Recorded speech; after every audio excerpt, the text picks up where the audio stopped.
Welcome to Listen Up Podcast with your host Natasha Player. In this podcast, we're getting up close and personal with Judith Palmer, MBE. I'll begin by giving a short intro into Judith's career to date. Judith began her dance career in 1984, where she co-founded African Calabash Dance Company. She went on to perform with the internationally renowned Azido Pan-African Dance Ensemble, where she was principal dancer for 10 years. Judith was headhunted as associate lecturer in African dance at the University of Surrey, and in 2001 she took over as course coordinator for Irie Dance Theatre's Diploma in African and Caribbean Dance. Judith spent 15 years with Irie, lecturing also on the foundation degree for 9 of those years. Irie Dance and Theatre was the first diploma and foundation degree courses in African Caribbean dance in the UK.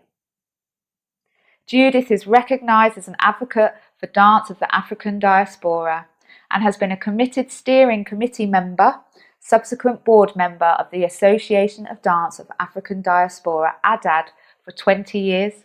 She was their longest standing chair of ADAD from 2009 to 2016. She now runs her own company, African Heritage UK. And recently, in December 2019, she received an MBE for her services for dance.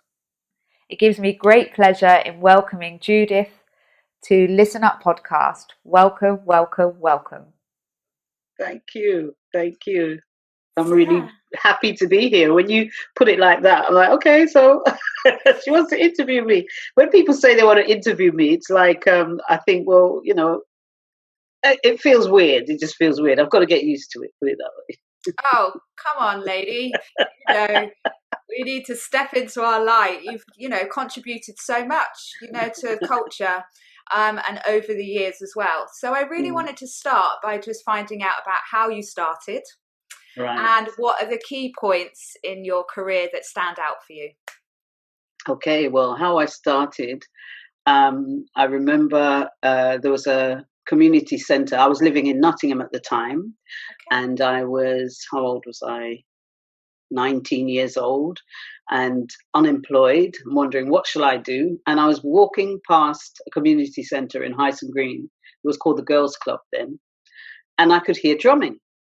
So I thought, I could hear drumming, and I saw the poster on the board saying, African dance classes. So I went in, and Yvonne Robinson from Lansdale African Arts. Now, Lansdale were based in Wolverhampton at the time, but she received, she was a dance animator, so she received funding to teach dance in that community for a year. So she actually moved up to Nottingham from Wolverhampton, and she was living there. So she was teaching this class, and I had a dress on and trainers and stuff, and she was like, I said, oh, can I take part? And she said, well, you're not dressed for it, but come on in, kind of thing. And it was like, from there I just fell in love with the music and the dance. She was actually teaching the drumming and teaching the dance, so behind the drum 1 minute, in front of the drum the next, and I was intrigued by it.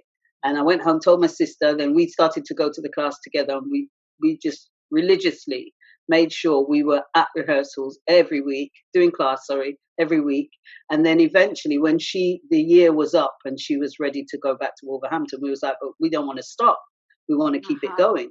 And she's like, okay, well, you can form your own group. And then she started to teach us like little dances and things. We learned Gahu and Tokwe and Panlogo.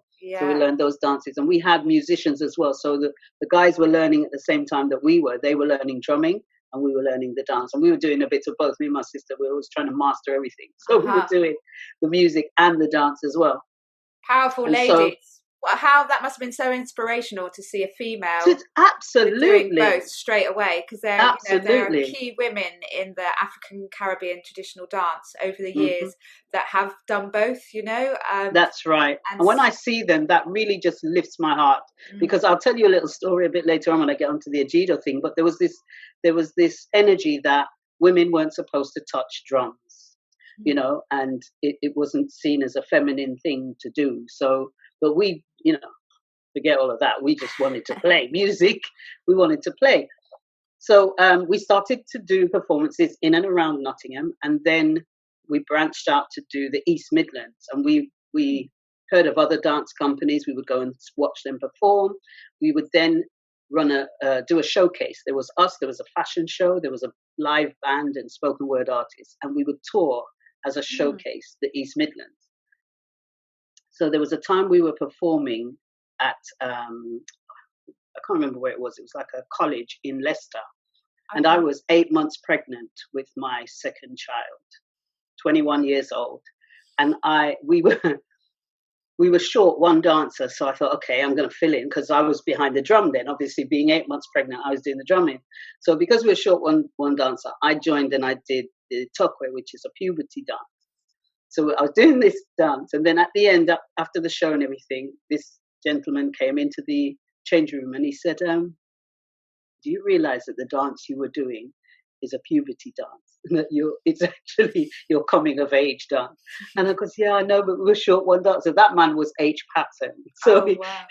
That was the first time we met him, you know. And so it just kind of brought back memories. Those were like little highlights of, oh wow, H Patton is in the audience, and everybody was really excited. And then he came back to tell us that, you know, what I did, I kind of did a taboo thing, dancing tokwe with 8 months pregnancy. But yeah, so that was pretty much how we started. And we were youngsters, really kind of into our culture. You know, we just started into Rastafari, and you know, that just kind of helped us gravitate towards Africa and looking at African history, African culture. We were living and breathing it. So, you know, that was our life in those. But you've also touched on the different names and the meanings behind the dances, you know? Yes. So, you know, like Pan Logo being a social dance, it really draws up memories from when I was starting, because I started in Ghanaian dance as well.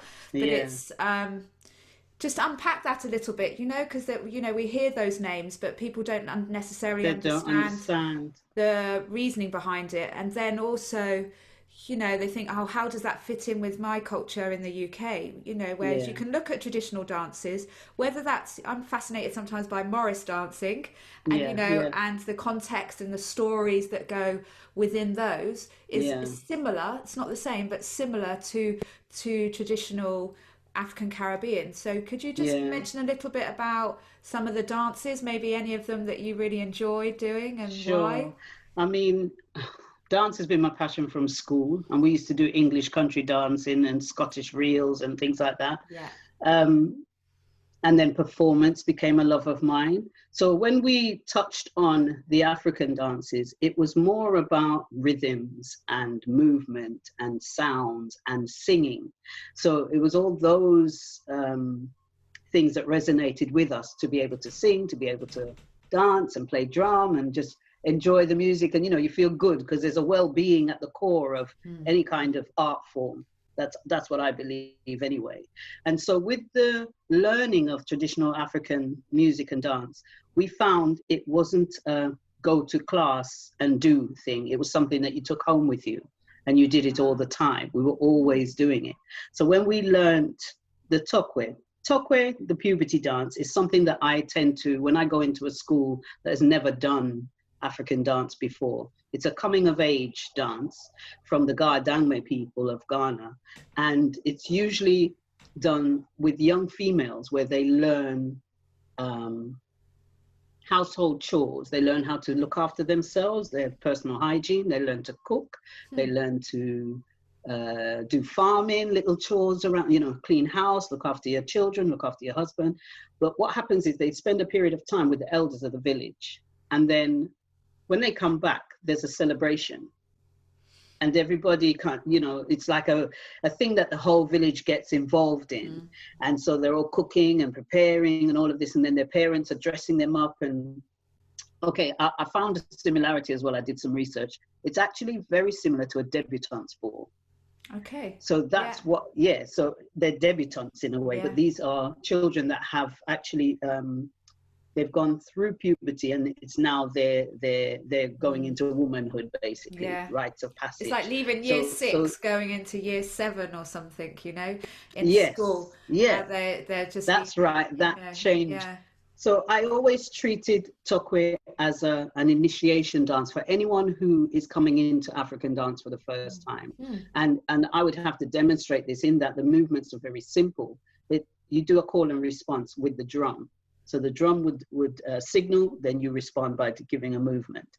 And, drum, you move, drum, you move, drum, you move. So that's how it works technically. And so I always use that one. I've taught as little as 3-year-olds the Tokwe dance because, they're very sensitive to, they watch you, they copy you, they listen very well, that kind of thing. Not for long periods, but they can kind of, recreate things.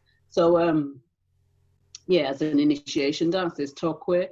With the Pan Logo now, the whole social element of Pan Logo is about that kind of camaraderie and everyone, that kind of feeling of community. Yeah. So as much as you have your basic movements of Pan Logo, sort of, what do they call? Like chorus dancers would do movements that they do them all together. Everybody do these particular movements. The main thing about Pan Logo is the partnering and the freestyling of kind of showing your character within the dance. I took it off silent when I was you're bringing out of your character kind of thing. So there's no rules in terms of what movement you have to do. However, like I said, you've gone back to your basics where you've got your basic kind of, if I do this movement in can you see me? They do this in Ghana, they know that's Pan Logo. So it has certain core movements, but the dance could go on for hours because, you're sitting there, you hear it, and then I decide, I'm going to get up and do a bit. And then I do any kind of movement. What I used to do whenever I contributed to Pan Logo, I don't know if you know any of the Caribbean styles. You've got butterfly, you've got bogle, and those kind of. I would go in and do those carnival, because that's right, those kind of movements. Because my background is Caribbean, I would bring in a Caribbean element to my solo. Very fly. It's as though you're just introducing yourself, but your talent comes from how you manipulate the music. So I could come in there with a Morris dance. I could come in there with a Scottish reel, but I'm dancing those movements to the Pan Logo rhythm. So it shows my skill as a dancer stroke musician. So Pan Logo is like, for me, it's a party in a sense. And more time, if you go to a Ghanaian party in this country or there, you could, and people are playing Pan Logo, it's literally about inviting people in to dance. Traditional African dance and the music is very complex, isn't it? With the different polyrhythms that go, and people don't realize that until they start to learn more about it, I think, and then the crossovers and the counting of the different timing that's there as well. It drops in and out of all these different 3 beats. It's wonderful, isn't it? It's just the complexities and the layering. Before I go on to about the joy and the connectivity of it, I just wanted to take a time to reflect and think about the pioneers that have influenced you or have been on your journey. I think it's really nice just to spend some time thinking about the people that have come before us, you've come before me, or not that I'm comparing myself to you, but please do. I mean, people that we've had joy in dancing and seeing, the career path that they've had and things like that. So I just wanted to take a bit of time really to reflect on the elders or the people that have contributed to the UK scene or internationally that you wanted to talk about. Absolutely. I mean, there are several people that I could call their names and just list them off, and I will do. But I want to kind of say that, we need people like that. We need them. We needed them, because if they didn't do what they did, I wouldn't have been able to join Ajito. I wouldn't have been able to perform in different countries around the world, in big theaters up and down the country, because they actually pursued their dream. They gave me a kind of, not permission, but, when somebody validates you, to be able to then pursue my dream. So my legacy, and I would say, when I say my legacy, I am the result of the legacy of Steel and Skin. Steel and Skin was run, you know, by what's my man's name? He escapes me right now. Peter Blackman. He led Steel and Skin. He's now passed away. May he rest in peace. Emmanuel Tego, who was, you know, I was in awe of that man. I've never seen anyone play music and teach music the way Emmanuel Tego teaches and plays. And on my journey somewhere, we're doing an archiving project right now called Roots 40 Plus. And we are trying to raise funds to do either a documentary film, develop archives for these people, because you know, we don't hear about them often, to get information on them. Emmanuel he had an 8-strong orchestra in a Jido Pan-African dance ensemble. They were all talented musicians, and he taught them the different structures within the African orchestra. And he would play a particular rhythm pattern. He would play like so many beats, then he'd walk away, and they're continuing what he's just played. And he's walking up and down, and you listen to that one, and they're going, and they're going, and they're playing, and they're playing, and they're playing. And then he's walking up and down, and he's, you know, having a look around, and then he'll come back, and then he play again. It's like he's instructing them from the master drum, and they've got to answer, and they're answering, and they're keeping the beat, and they're keeping the. And those musicians used to play at a speed that would sort of knock you back. It's like, wow, they're holding the rhythm. And when you hear live drums, well, you must know, you've been in that situation where you hear live drums fill an auditorium. It's like your whole being is like, people that have watched a Jido before live will never forget them, will never forget those performances. So Emmanuel Tego, I'll call his name all day, every day, as the master musician that he is. George Jikunu, a Jido Pan-African dance ensemble. He was also Steel and Skin. And he, well, you know, people who know about Ajido know that he choreographed, he arranged dances that came from the different countries in sub-Saharan Africa, and had that idea of bringing Africa together as one continent, one entity on stage. So that, I think, was really impressive. And when I first saw Ajido perform, I was working in the office, and you know, they were at the Grand Theatre in Wolverhampton, 1986, I think it was. And I went and I shook his hand. I goes, "You are a genius." And he's looking at me and he's like, "Okay." I goes, "You are a genius, George." Oh, it was amazing. And I kept fluttering up and down. But I worked in the office. I was supposed to work in the office, and spent half my time in the dance studio watching the dancers. So, you know, I got the sack, obviously. And then they employed me as a dancer a year later. But or it was a few months later. So George Ikuna, Emmanuel Tego, Steel and Skin, Ben Badu. Yeah. Ben Badu is somebody I'm going to be interviewing as part of the Roots 40 project. But he instigated Lanzel, which was the dancer the woman that started our group off, the one who, you know, the community center that I went to, which she was teaching. He was her teacher. And so his line was him, Yvonne Robinson, to me. So that's how I will always give him the respect. I've never actually worked with him, but I've seen the results of his labor just through the work that she does. The fact that he, as a man and as coming from that tradition, actually taught a woman how to play drum in this country and in, you know, next generation Caribbean, he passed that information on to her. She was able to pass it on to us. So yeah, I respect him for that. I really do respect him. I mean, there's loads. You've got Jackie Guy, who just lives up the road from me, and I go up to see him on occasion. We have our chats and catch-ups and things. Peter Badejo, who married my good friend Balaji, and we were both twins on stage. She and I used to look alike, performing in Ajido. And then so Peter, you know, he keeps saying, "Oh, your sister, how is it? Your sister's doing really well," when he talks about BJ to me. And his work in terms of Bamijo and the summer school that he used to do, and he was doing at one point he started to do codification within African dance and trying to look at how we might reference our forms in an academic setting. I don't know. I think he did it at Surrey University with Jean Johnson Jones, but I don't know where it went after that. Because if you're going to be doing that work, I think it has to continue somehow. But I just remember they were doing it at one point, and then I didn't hear anything about that after. He's now in Nigeria for half the year and here for the other half of the year. But what is it about the joy of dance? You know, it's like when I've danced, I kind of connect to my higher self, or there's like a connection with the music. It takes me to different places. It grounds me at the same time. I feel connected with people.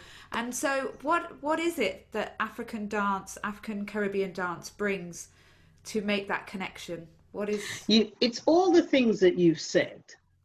But I think, I think there's that connection to our roots, because I feel like those of us that are born in the diaspora, we've been removed from our heritage, slavery, whatever, all those separations have caused there to be a gap in our heritage somewhere.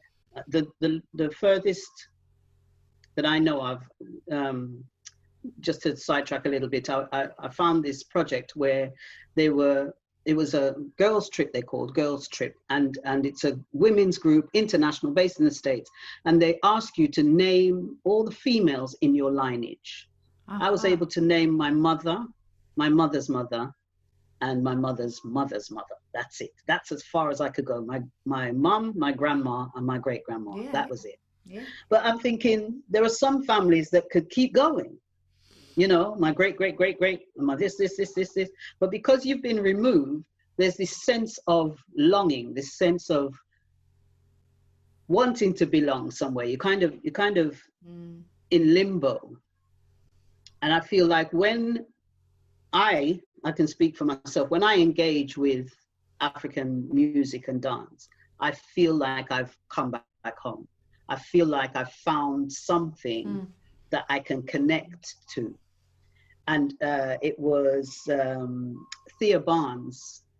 She put me in touch with a recording. I think it was Martha Graham that talked about blood memory, things that are in your DNA that once you recognize it, it just feels like, you know, a comfortable pair of slippers or a comfortable cardigan, and you know that you just fit in. I'm getting goosebumps and talking about that. About Thea Barnes and that blood connection. Yes. You know, and I think that's for everybody, you know, because, you know, white British people, when they come to a class, you know, they feel that connection. There is something that goes on, you know, there's something from the African Caribbean heritage.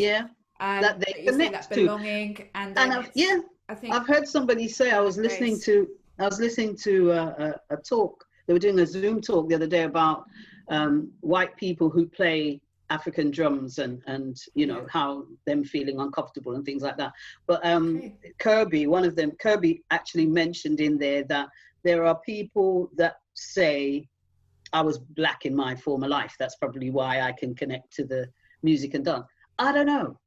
But there is definitely something that unites a community of us, whether we're black, white, Indian, you know, Chinese, that practice art. Interesting. And we're connected. We're connected. And I think there's also this misguided kind of concept that artists are elitist or we're far removed from the community. With African music and dance, we're not. We're the pinnacle of the community. You know, people, yes, they respect you in a way, but they also engage. They want to dance with you. They want to play with you. They want to sing with you. It's not a thing that you're on the stage and they're down there. It's all... That's interesting, because it's not so much hierarchical. You know, I mean, you have a master drummer as an orchestra conductor, you know, and the lead choreographer, but it's that relationship between the audience and the performers. It's blurred, you know, and it's you know, whereas in the UK we've had the classic touring system, which is a black box, and then you go in there and there's that separation. You know, I'm sure lots of dancers from different art forms feel that disconnection, but it's Um, I love how you create a circle, Yeah, and the audience is the circle, and that's then right. people come in and out of that Yeah, circle, and anybody can come into the circle, that's there's right. It's although there is a level of respect, certain, it's a love. certain, yeah. Yeah. I mean, depending on the context, Yes, it's sure, depending sure. where Because where it is. you've got that thing where if it's a what's the word? A ritual dance Mm, or ritual practice, mm, then you can't, as an audience, you can't just join in. You know what I mean? yeah, I remember yeah. a favorite dance of mine from Zambia called Ndende Ule, and Okay, I yeah. we learnt it in Ajido. And then when I was in the Gambia, I went to my friend's wedding, and then we traveled over to, no, was it Gambia? No, no, no. We went somewhere. We went to Zambia, I think it was, Okay, nice. and there was an initiation dance going on, and the Yeah. audience were watching, and I thought, I know this dance, so I jumped up on the stage. But what it was, I went as they were leaving the stage. I got on, and I was dancing the movement at the end, and I'm following them and dancing up, and then. This man, I think he was the artistic director, came up to me and he goes, "Very well done." He said, "But you weren't supposed to get on the stage." I was like, "Oh my God, They can see your I'm enthusiasm, isn't it? That's it. You I was know. smiling away and Yeah, dancing away. yeah, yeah. But yeah, there's certain, what's the word, rules or things that Yeah, you just don't, you need to know about before you yeah. go charging in, kind of. I just wanted to talk about what we've been going through. We've been through COVID. There's been the uprising of Black Lives Matter. There's been a lot going on for us as humans. What do you feel needs to change in society through what we've gone through? How has Yeah, it impacted you on this change and the reflection? What are your thoughts and feelings about it? yeah. I think you're right. It's kind of made us all reflect on ourselves, how we were before the lockdown in terms of running around, got to get to work, got to do this, spend most of our time outside our homes, outside of ourselves. This time has made us reconnect. And I think going forward, things that we need to learn is about how we connect as artists with our audiences in the same tradition that we were talking about just now, how Mm. African traditions Yeah. work and we work with our Mm. audiences. That's how I feel we need to connect with our audiences again. I think in society, there was a time when we were coming up that there were more art centers. There were many more places that you could go and just practice your art. And Mm. people could just, like, if you want to do art or you want to do dance, you want to do Mm. music, you want to sing, you want to act, there were places that you could go and practice, Yeah. just try it out, and work with a professional and do some sessions, workshops with a professional. Mm. Because as I said earlier, I feel that at the core of art is well-being. It's about feeling good. It's about Mm. being healthy and being happy. And if we get to function, if we get to do our art more, then I think we can find new talent. We can nurture creativity, Mm. all of these things. And I think we'd be a happier society as well, Mm. and much more integrated, because when we were coming up, as I said, when we were touring in Ajido days, we would go to places in the countryside that had never seen Black people before. Mm. We go to schools like that and at first the initial reaction was that of kind of oh, weird, or they don't want to speak to you. And then through the music and through the dance, they were then, kind of more chatty and hugging us and stuff like that, Mm. and you would see the change in people just through the practice of the art Yeah. forms. Yeah. So you must have had a journey with Ajido, touring Oh, and performing. So that's one way of connecting with your audience in the performance. Whether while you're with Ajido, were there other ways that you connected with your audience? I know that you've spoken briefly about, when we've chatted in the past, about participation and the importance of participation, and about mhm. developing audiences. Is there anything that you wanted to use Yeah. your experience from Ajido that could be still relevant today? Um, trying to think now. What did I say? No, so in terms of engaging with our audiences, I know that I said to you before that whenever we used to go on tour and venues would book us, that they would have an education program prepared in a way so that when we move to that area, when we travel to that area, they'd be like a week of workshops in schools in that area, so that after we taught and engaged with our audiences, community centers even good, so we'd be in the schools during the day and then you'd have an evening workshop in a local community center, so that we reach all ages, and by the end of that week they're all coming to see the show. So the audience were like, oh look, there's Judith, oh my god, there's Charles, oh, so it, and the energy just lifted. By the time the show was over, it was like, you'd found a new home, but then you've got to leave it again. So it's like, tears and buys and cards and flowers. It was so lovely, really, really nice. And touring up and down the country, and like I said, to places that never seen African dance and music before, and we changed the mindset. And you could see the change over the course of that week. At the beginning, it's like, not sure how to deal with them. By the end of the week, it's all hugs and tears, So that was one way as well, how we engaged our audiences, was through having this education program attached to our touring.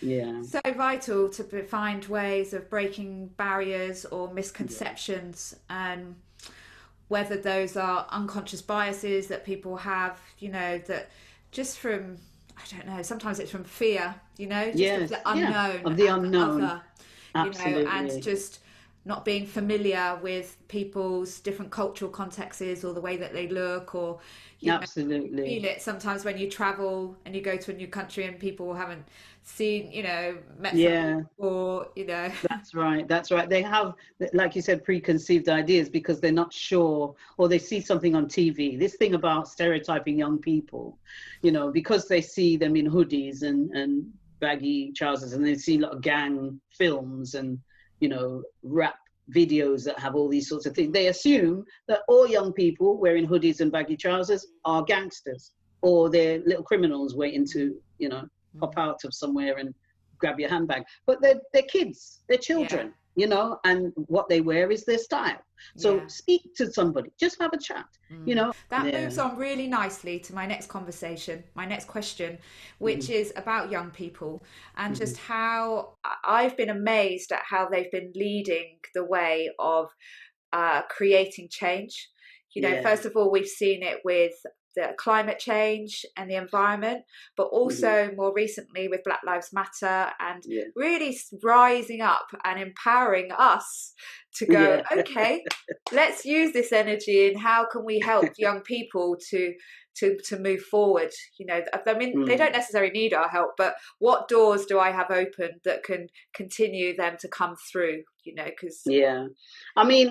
think when you say they don't really need our help, I think it's not so much help but interaction. I think it's always important that you learn from what went on in the past in order to inform how you move forward.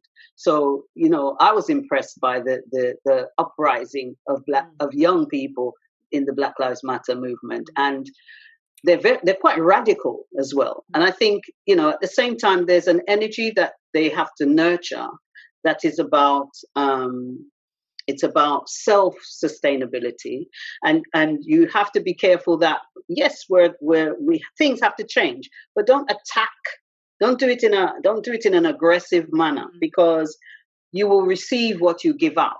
The energy that you put out is what you will receive. So I think just sitting down with the elders, some people or some of these young people think, no, we ain't got time for being nice. It's been too long. We've been taken advantage for too long. But look at each isolated incident. We tend to blanket everything. All the police are going around killing all the black people. It's not the case. I've got friends who are in the police force in the States, and they say, well, when they started in the service, they were taught how to, you descale or whatever a situation. You do everything you can before you resort to physical interactions. It's been a time for just releasing frustration, hasn't it? I think it really has. I think they've been given that platform, I think, just to express how they're feeling. So there has been a Yeah, lot of anger, and I there think that has has. been met then with more frustration or Yeah, fearless energy, of but going, it's okay, we're going to put it dangerous. right. I Yeah, find it definitely. dangerous because you can be led down that way. Mm, Somebody can say something that they know is going to trigger you a certain way, mm, and you're going to go running down there and off the edge of a cliff. mm. Yeah, So I think you and make some really important points where you talk mm, about the elders and how to create that intercultural, not intercultural, but an intergenerational. intergenerational relationship, and That's how right. the elders in a community can provide guidance and support. That's right. And I That's right. think, I'm not that, trying to sit on their shirt tails, but it's no, about that, move in yeah, this direction, move that with that energy, go here. With this energy, go there. You know what I mean? Because we've had the years experience. We've been through. I mean, we was around in the 80s when 80s. the Yeah, riots, yeah, yeah, was up and yeah, down the country.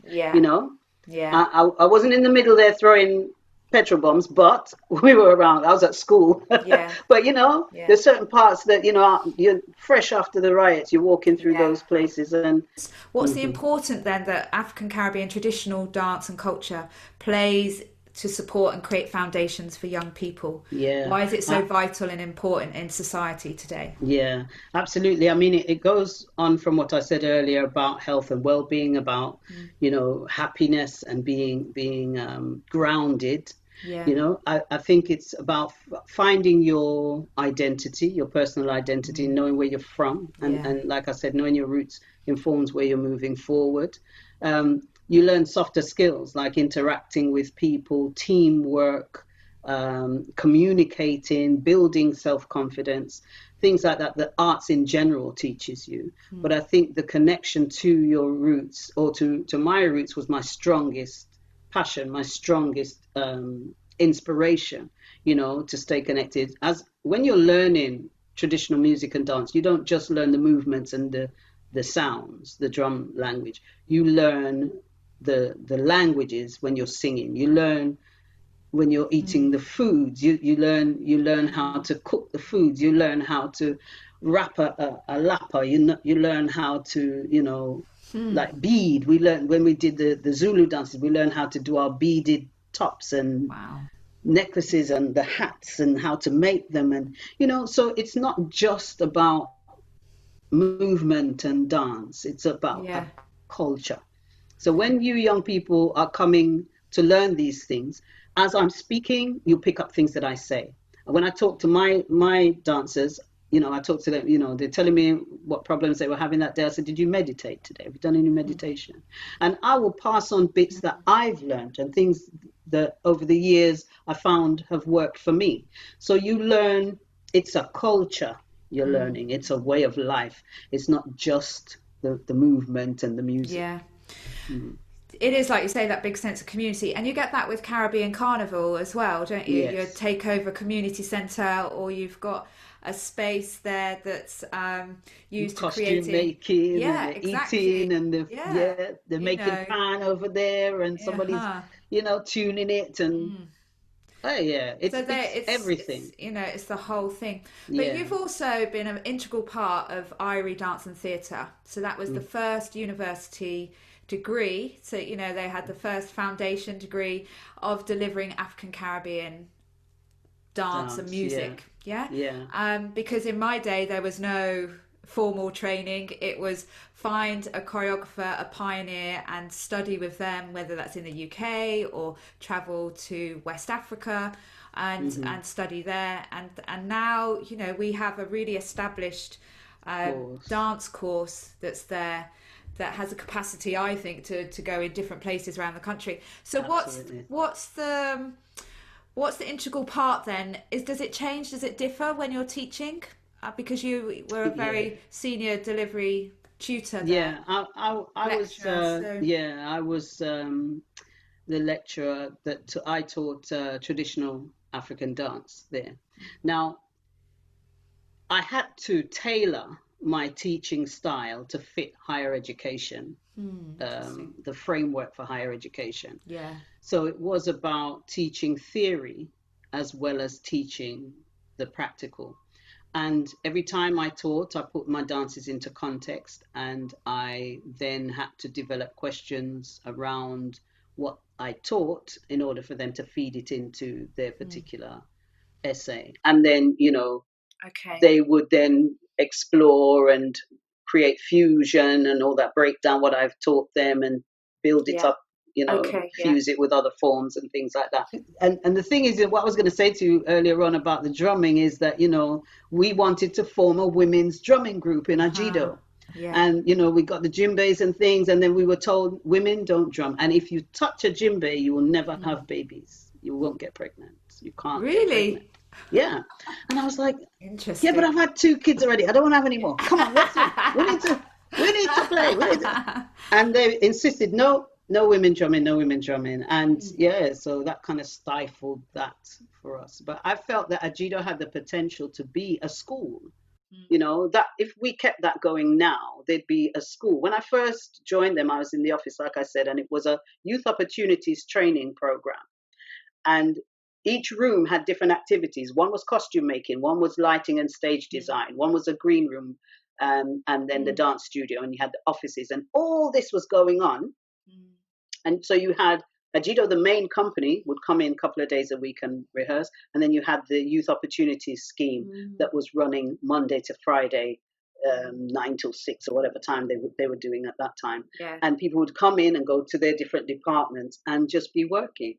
And that was African drumming and dance all day long, and I thought that was amazing. And different people went to different places, in terms of different groups, and started their own thing and went into the company, but it flourished. The art Mm. form flourished. It was really exciting working Maybe the time is now, there. Judith, Yes. to, have to create your school and to be Yeah. able to support the new generation coming through and giving them a central place to create new talent and Yeah. celebrate the traditional forms with that Absolutely. fusion that's going along, that's out of that formal context, Yes. because certainly certain people want to go to university or are able to go to university, and it creates that, like you're saying, that grounding, that foundation. So that just brings me on to where we are now and where you're really passionate, which is with your African Heritage UK. And do you want to share a little bit about the Roots 40 Plus project? I know you've talked something Yeah. about that, but is that where you're going next, or are you going to take on the school, or where are Everything. you going next? Right. So African Heritage UK is my company, and we run an agency of dancers who are skilled, dancers and musicians skilled in traditional African and Caribbean music and dance. So wherever people require that energy, performances, teachers, and so on, come to us. We'll provide that for you. So that's what we have there at the moment. My dream is to have a school. I'm looking at my grandchildren right now, and they're all singing and dancing. People, and my sister's granddaughter, she's a singer, she's an actress, all in the house. But we want to be able to bring that talent out. So yes, I'd like to have a school and run that from the beginning coming up. Right now, I was approached by 2 very esteemed practitioners, Winston Nzinga Lewis and Desmond Pusey from Birmingham. So Winston originally from Bristol, and Desmond from Birmingham. And they were talking about, look, we've been in this business for 40 years now. This year will mark 40 years. And, nobody seems to know. We want to be able to raise Mm. our profile, let people know about it. So how do we tell the story? Now, Winston's been going to different people and going, we should do something, we should do something. And he's tried to have meetings and nobody. So he called me up and he goes, look, I need an administrator. I need someone with an administrative head. And he says, and somebody pointed me to you. So I said, all right, then. What do you want to do? And when he told me, I just said, wow, this is an amazing project. And I am enthusiastic about it. Once I get hold of something, I'm not going to let it go until I've completed it. So that's what made me take on Roots 40 Plus. It's not my idea. Everybody keeps going, oh, Judith's got this wonderful idea. It's not my idea. It's their idea. Desmond's Right. idea was the archiving, and Winston's is a Lifetime Achievement Award for those artists, musicians mainly. And then in just naming and trying to find people who have been practicing and still are practicing, we realized that when we started, we had African dance companies up and down the country. So we're covering Liverpool for this Roots 40 project, it's Liverpool, Birmingham, Bristol, and London.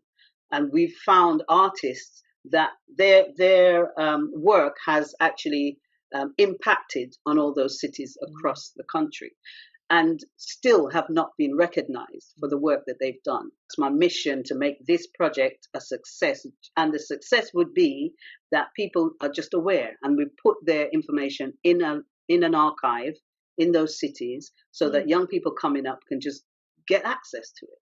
You know, I'm sure African Heritage UK will be leading that and championing that change as well. Please pray for us, yes. You know, and sending you blessings. We're coming to the end of our interview, so I just wanted to say, if there's one more word of wisdom that you wanted to share with the listeners, Judith. You've given us quite a few golden nuggets, so thank you so much. But if there's anything else that you'd like to share, please. There's one thing that is very important to me, that I think sustainability and self-sustainability is the new way forward, or should be the new way forward for us, because of the fact that when we rely on investment from funders, that when that time comes when whatever it is you're doing is no longer trendy and that funding goes, then all your work sort of implodes, it disappears. So we have to look at ways in which we can sustain ourselves. So that's my pursuit. My next pursuit after Roots 40 Plus is about self-sustainability. So yeah, that's my little thing. Listeners, you've heard about Judith and sustainability. So if there's something you want to get involved with her, you've got lots of money to donate, or you'd like to think about collaborating in some way, please do get in touch. And Judith, what's the best place that people can contact you? Well, African Heritage is www.africanheritage.com, africanheritageuk.com. Great. Yeah, so that's the best place, or on our Facebook. Okay, awesome. Yeah. Awesome. So it just gives me one moment to say blessings and thank you for your time. I appreciate it. Thank you. It's been a joy to hear your stories, and I wish you so much luck with all your future journeys and ventures that you're going through. Thanks, Natasha. Thank you. Thank you. You know what to do. Subscribe in the link below to find out when the next podcast is being launched. Love to hear your comments. Like if you enjoyed it. Put your comments down below as well. And also, I'd love to know if there's other people you'd like to hear me interview and have a conversation with in the creative industries. Take care, stay energized. This is Listen Up Podcast with your host, Natasha Player.